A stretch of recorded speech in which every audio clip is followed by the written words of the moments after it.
Visceral fat, also known as belly fat, is a fat that is inside your abdominal cavity, and having too much is extremely harmful. Fortunately, there are proven strategies to help you lose visceral fat, and that's what I'm looking at in this video. Visceral fat is commonly known as belly fat. It's found inside your abdominal cavity and wraps around your internal organs. Now, it's hard to judge how much visceral fat you have. However, a protruding belly and large waist are two of the more obvious signs. On the other hand, subcutaneous fat is stored just below your skin. It's the fat that you can pinch easily from just about anywhere on your body. Now, subcutaneous fat is not potentially harmful like visceral fat. Studies have shown that excess visceral fat is strongly linked to a higher risk of type 2 diabetes, insulin resistance, heart disease, and even certain cancers. So the first strategy to get rid of visceral fat is to limit alcohol intake. Drinking too much alcohol may harm both your health and your waistline. In fact, several studies have shown that drinking too much alcohol may encourage fat to be stored as visceral fat.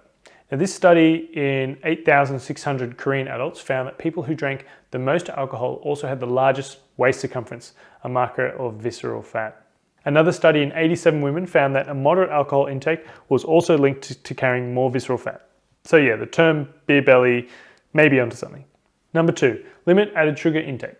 You probably don't need me to tell you that added sugar is very unhealthy. It's high in calories and provides no added nutrients, and eating too much of it can cause weight gain.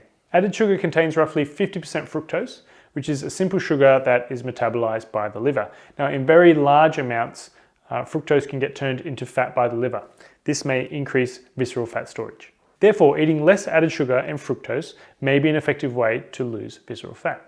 For example, in this study, in 41 children aged 9 to 18, scientists replaced fructose in their diets with starch that provided the same amount of calories. They found that this simple change reduced liver fat by 3.4% and visceral fat by 10.6% in just 10 days. So think about how much added sugar is in your diet and how many unnatural sources of fructose there are. So not fructose in fruit, but fructose in processed foods. Number 3, eat more protein. Protein is the most important nutrient for fat loss. Eating more protein can help fend off hunger by increasing levels of the fullness hormones and also reducing levels of the hunger hormone ghrelin.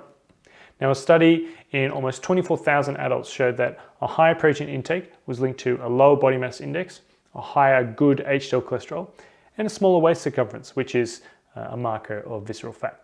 To increase your protein intake, try adding a protein source at each meal. So some ideas might be meat or fish or eggs, dairy foods, legumes, nuts, even whey protein. Number 4, do more aerobic exercise.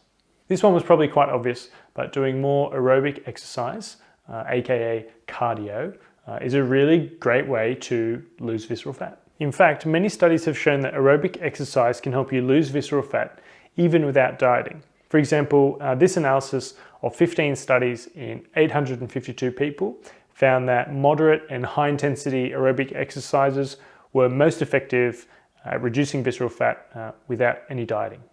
That said, combining regular aerobic exercise with a healthy diet will be more effective than doing either one or the other. If you want to get started with aerobic exercise, you could begin by just doing some brisk walking or cycling or jogging at least 2 times per week. Thanks for watching. Make sure to give this video a thumbs up if you found it informative.